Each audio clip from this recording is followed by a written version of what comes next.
Hey guys, does Valorant keep crashing when you launch it? Let's fix that.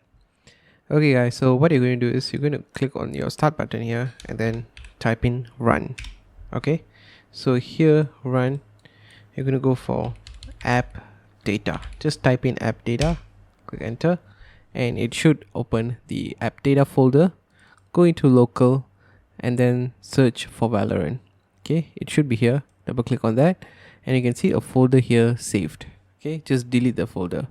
Okay, and if the folder is unable to delete, okay, you can click here on this arrow, and if Riot Games is here, right click and close it and then delete it.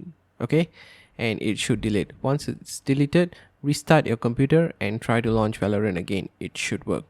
So yeah, that's all for this video. Thanks for watching, guys.